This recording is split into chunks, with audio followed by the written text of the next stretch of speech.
Why haven't the Bruins hired a coach yet? What are we doing here? Why are we just continuing to watch candidates go off the board? Because remember, Don said after the postseason press conference, he said, well, I'll let you know when any candidates don't want to come work for us. We got 100 years of tradition here. I mean, screw the fact that there are two other teams in the Rangers and the Blackhawks that had openings that were 99-year-old franchises. We've got 100 years of tradition. Blackhawks have a coach. Rangers have a coach. Flyers have a coach.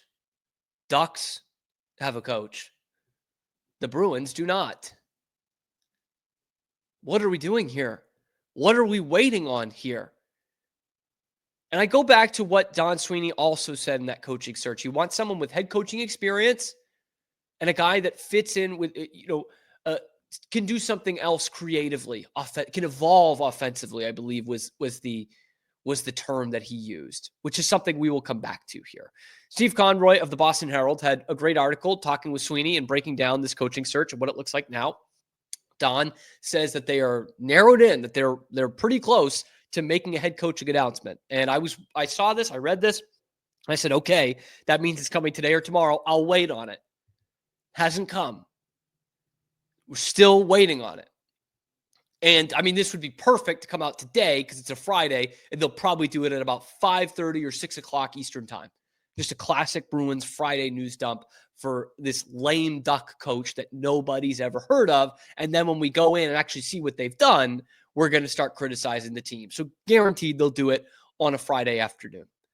But what I took from this was, first off, they said, Sweeney said he expects to have a coach in place well before the June draft. Well before.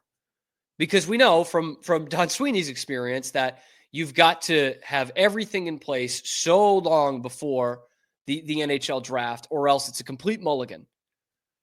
Remember, Don was promoted from assistant GM to the GM a couple of weeks before the draft, and that was 2015. And even though he made trades to get extra draft picks, we're using that as an excuse a decade later of, he wasn't ready. So well before the draft, okay? That's fine. That's when I want to get a coach, well before the NHL draft. Now, that's subjective right there, right? What is well before? Is that 5 days before, 3 weeks before? How about a month before? Because to me, that's what it would probably be, right? A month before would feel like well before the NHL draft. It's May 23rd. The draft is on June 27th. And you have not been playing hockey games for almost 6 weeks now. So I don't know what we're waiting on here. Waiting on everybody else's dollar figures. Because apparently they did have discussions with Rick Tocchet, but allegedly, an offer never went out there, which of course that's coming from the team. They missed out. And if that's true, which it could be true, maybe there wasn't an offer. I can almost guarantee you it's because Rick Tocchet's agent was looking for $5 million a year. He's getting $5.5 million a year for the Philadelphia Flyers. And the Bruins are one of the cheapest organizations in the league in terms of their front office. They're never going to pay a coach $5.5 million, whether you think he's the right fit or not. And then reports come out this week that, because Conroy asks if there was anyone they were still waiting to speak to because the coach was involved in the Stanley Cup playoffs. They asked this a couple of weeks ago during the beginning of the second round, and they said yes. So that meant, maybe it's Mark Savard, maybe it's, someone else from Washington, which it still could be. But now Don Sweeney says no. He said they're not waiting on anybody that's still in the playoffs. So that eliminates one of the only guys that fits the evolving offensive mind category that Don Sweeney had in mind. That's Misha Donskov from the Dallas Stars, an assistant coach who has never been a head coach before. So that doesn't fit another one of the criteria. But has been in the NHL a long time. I like the Misha Donskov thing. I don't think I think NHL coaching is such an imperfect science versus some other sports, professional sports. And when I heard Misha Donskov, I was like, okay, at least it's something different. And he's got a pretty good resume. Here's what Conroy writes. Considered one of the bright minds in the game, Donskov would seemingly check a lot of boxes. He was part of a group that built the expansion Vegas Golden Knights roster and was an assistant under Bruce Cassidy when the Knights won the Stanley Cup in 2023 before moving to Dallas. He was also on the Team Canada coaching staff for the Four Nations Faceoff, for which Don Sweeney was the general manager. The one box he doesn't check, however, is head coaching experience at any level. But look at the rest of it.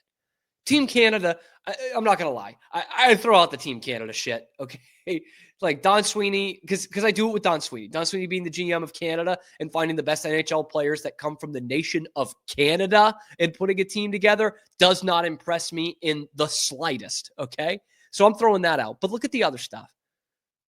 He was part of the expansion Vegas Golden Knights that went as an expansion team to the Stanley Cup final in year number 1 and became one of the most consistently good franchises in the NHL to the point where they won the Stanley Cup under the best coach that Don Sweeney fired, which was Bruce Cassidy. I mean, Claude Julien was the best coach, but it was time for him to go. And won a cup with Bruce Cassidy with the Golden Knights. And then all he does is go and join one of the other model franchises in the NHL, the Dallas Stars, who have made it to back-to-back Western Conference Finals and are 3 wins away from going to the Stanley Cup Final. Instead, Don Sweeney does not want that guy, probably out of fear of his front office knowledge, because those are 2 expertly built teams and rosters over the last 7 years when he's been working for them. Expertly built. And he knows Don Sweeney. Don knows that he can't put up together that kind of roster himself, and he doesn't want Misha Donskov in there trying to call the shots. So instead, they're looking at Jay Woodcroft, Marco Sturm, the assistant from Washington, whose name now I don't remember, Luke Richardson. That's it. The old coach for the Blackhawks, who got fired this year. That's what they're looking at. That's what it's come to. The second all-time winningest coach in NHL history is off the board. He's coaching in Anaheim, and the Bruins are looking at an AHL coach in Marco Sturm and Jay Woodcroft, who got fired early in the season last year. Now, a lot of people like Jay Woodcroft. Okay, he got to a conference final with the Oilers. He was a guy the players really liked, and I saw this stat pointed out. He's 15th all time in NHL coaches for points percentage. Jay Woodcroft. And this is taking everybody into account, even guys who coached 1 game. Jay Woodcroft is number 15 all time. That's ahead of Bruce Cassidy, by the way. It's ahead of John Cooper. It's ahead of Toe Blake. But it's also behind Jim Montgomery. Jim Montgomery's number 10. And remember how quickly we were to all run him out of town this past season, especially with a deteriorating relationship with the front office. Well, it gets better because guess who's number 9? Chris Knobloch, the guy who replaced him in Edmonton. Now, Connor McDavid said they loved playing for Woodcroft, that the players messed that whole thing up, but I'm sorry. It's really tough for me to look past that. It's really tough for me to look past the fact that he got fired because he couldn't get the most out of his team when it has 2 of the 4 or 5 best players in the world, including a generational talent, one of the greatest players ever to play hockey in Connor McDavid. Couldn't figure that out and was out of a job. That, to me, that's a lot to look past. A lot. And Marco Sturm has also not been a head coach in the NHL. He's been an assistant with the Kings. He did lead Germany to a silver medal in the Olympics. That was a shocker. That's a heck of an accomplishment. But he's been coaching in the AHL over the last few years, and it's not been anything special when it comes to the offense. The Ontario Reign were second to last in their own division on power play percentage, 17%, 26th in the 32-team AHL. And his goals for, just in total, was in 6th place in his own division. but he used to play for the Bruins. Do you remember that Winter Classic? Remember that, huh? Overtime game winner. How about the Game 6 on Gary Price, 08?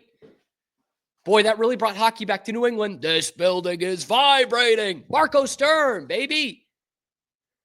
That would be so classic Bruins.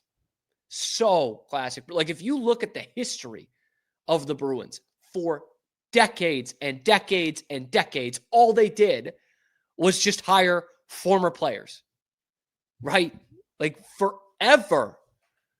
From Tom Johnston to Jerry Cheevers, Jean Rattel, Terry O'Reilly, Mike Milbury, forever.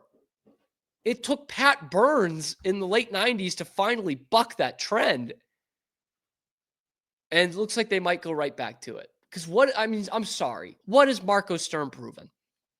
What has Marco Sturm shown to say that he's going to come in here and evolve offensively and the Bruins are suddenly going to unlock the offense outside of David Pastrnak? I mean, come on, dude.